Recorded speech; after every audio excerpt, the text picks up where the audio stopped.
कारण ज्योतिष मी केवळ भेंडवळ सोडून द्या हो. भेंडवळ हा एक प्रकार झाला. अख्ख्या ज्योतिषशास्त्रालाच आव्हान देतो ना. या जगात कोणीही कुणाचं भविष्य सांगू शकत नाही. आपलं साधं आव्हान आहे की आम्ही तुम्हाला 10 कुंडल्या देऊ, 10 हातांचे ठसे देऊ. तुम्ही म्हणाल ते जे म्हणजे हस्तसामुद्रिक तर हस्तसामुद्रिक, कुंडली शास्त्र तर कुंडली शास्त्र, ज्याला ज्योतिषशास्त्र म्हणतात लोक, ते काय तुम्ही ठरवा.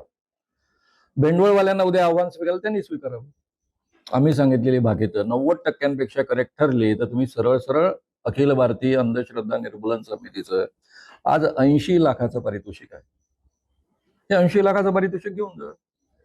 याच्या पलीकडे मला त्या मुद्द्यामध्ये लक्ष घालण्याची इच्छा नाही. आला का मुद्दा आहे माझ्या दृष्टीने तो अतिशय चिल्लर आहे. पूर्वी शेतकरी त्याच्या आधारावर आपल्या जीवनाचे निर्णय घ्यायचे, आता कोणी फारसं घेत नाही. ऑलरेडी तुम्हाला माहित आहे की काल हवामान खात्याने सांगितलं पाऊस येणार आला. हे सगळं हवामान खात्यात अद्ययावत झालेलं आहे, पूर्वीसारखं राहिलेलं नाही. तर शेतकऱ्यांना तेवढं कळतं, म्हणून त्या मुद्द्याकडे मी फारसं त्याला जोडून एक प्रश्न आहे. अनेक ज्या परंपरा सुरू आहे त्यातली एक परंपरा सुरू आहे. त्याला जोडून एकच लास्ट प्रश्न आहे की ते सारंगर महाराज आज बोलताना असे बोलले की जे काही असं करतात, समजा आता तुम्ही त्या संदर्भात भूमिका मांडली तर तुम्ही धर्मविरोधी दलाल आहात अशी त्यांनी टीका केली. बरोबर आहे, त्यांचं चूक कशाला. त्यांना लोकांना फसवण्यासाठी धर्म पाहिजे असतो ना.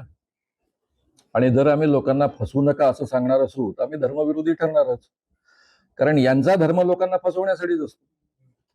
हे तर मी जाहीररित्या बोलतच आलो आहे ना. पण आपण म्हणताय की अशोक खरात जो भोंदू बाबा आहे त्याचा जबाबदार देवेंद्र फडणवीस सरकार, परंतु एका पोलीस अधिकाऱ्याने अशी नाही, असं नाही, तुम्ही चुकीचं वाक्य नका. अशोक खरात सारखा बाबा एवढा मोठा बाबा झाला, याला जबाबदार महाराष्ट्र सरकार देवेंद्र फडणवीसचा आहे. माझं तेच म्हणणं आहे की तुम्ही असं नाही तुम्ही देवेंद्र फडणवीसांनीच या बाबाला चव्हाट्यावर आणलंय असे पोलीस अधिकारी. बरोबर आहे ना, फॅक्ट आहे ना. मग मी आता सांगतो काय तुम्हाला. बरं झालं तुम्ही हा प्रश्न या पद्धतीने विचारला. नाही ठीक आहे, तुम्ही हा प्रश्न या पद्धतीने विचारला त्याबद्दल धन्यवाद. प्रदीप मिश्राच्या विरुद्ध तक्रारी गेल्याची मला माहिती आहे. पोलिसांचेच मला फोन आले होते. धीरेंद्र कृष्ण महाराजांचं तर मी स्वतःच कंप्लेंट केलेली आहे, ऍक्शन झाल्या नाही. खरात बाबावर काय ऍक्शन झाल्या, काय तुमचा अंदाज आहे? खरात या बाबामध्ये जर समजा देवेंद्र फडणवीस मुख्यमंत्री यांच्या जवळचे 4 मंत्री असते ज्यांच्यावर त्यांचं प्रेम आहे, विश्वासातले आहेत, ऍक्शन झाली असती. ऍक्शन झाले याचं मूळ कारण आहे एकनाथ शिंदे, रुपाली चाकणकर यामध्ये इन्व्हॉल्व आहे. हे जरा कृपया समजून घ्या. मी हे जाहीररित्या बोलतोय, कारण यापूर्वी या सरकारने ऍक्शन घेतलेल्या नाहीत आणि आता घेतल्या. म्हणजे खरातवर ऍक्शन घेतली चूक झाली असं माझं मुळीच म्हणणं नाही, ती व्हायलाच पाहिजे. म्हणजे याचा अर्थ असा की अंजली दमानियाने जे सीडीआर बॉम्ब फोडलाय ते देवेंद्र फडणवीसांच्याच म्हणण्यानुसार बोलले. त्यांच्या संमतीशिवाय मिळू शकतो का कोण्या पोलीस अधिकाऱ्याची हिंमत आहे द्यायची? तुम्हाला काय गंमत वाटते काय? पोलीस अधिकाऱ्यांना कळत नाही का हा कायद्याने गुन्हा आहे म्हणून? आपसात मारामाऱ्या लावतो, भांडणं करतो, चमत्कारांचे दावे करतो, त्याला घेऊन तुम्ही हिंडता. म्हणजे जेव्हापासून देवेंद्र फडणवीस यांचं सरकार महाराष्ट्रामध्ये आलेलं आहे तेव्हापासून त्यांनी महाराष्ट्रातल्या अंधश्रद्धा वाढवण्याचं काम केलेलं आहे. या अंधश्रद्धांना प्रतिष्ठा निर्माण करून दिलेली आहे आणि म्हणून खरात सारखे एवढे मोठे बाबा निर्माण झालेले आहे. हे माझं अतिशय जाहीर आणि स्पष्ट मत आहे. झालं, मला जे म्हणायचं होतं ते झालं. नाही, हा वेगळा प्रश्न झाला. एकनाथ शिंदे यामध्ये की नाही याच्याबद्दल मला डाऊट आहे, ते पोलीस तपासामध्ये येईल. पण रुपाली चाकणकर 100% यामध्ये सहआरोपी बनतात. नाही, हा मुद्दा वेगळा आहे ना. मी ऍक्शन नाही घेऊ शकत ना, मी फक्त जाहीर सांगू शकतो.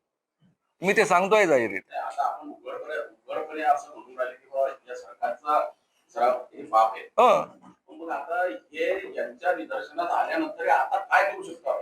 ते पहा, म्हणून तर मी जाहीररित्या बोलतोय ना.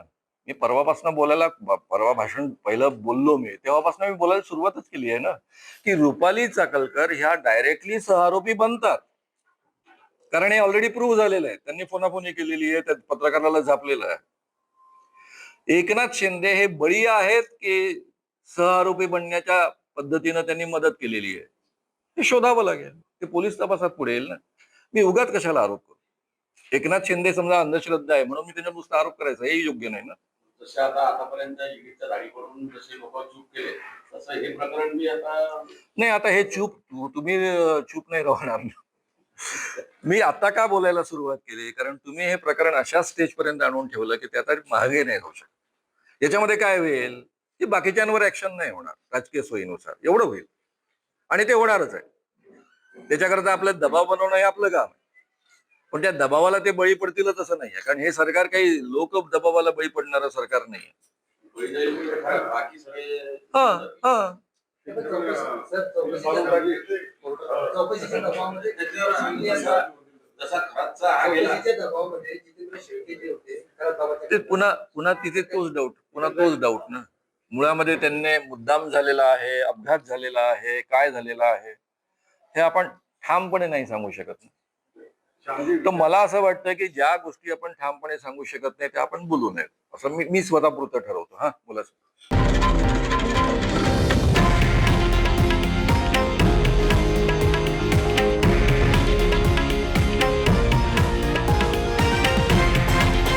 हे आहे देशातील नंबर 1 न्यूज नेटवर्क आणि आपण पाहत आहात TV9 मराठी, एकमेव.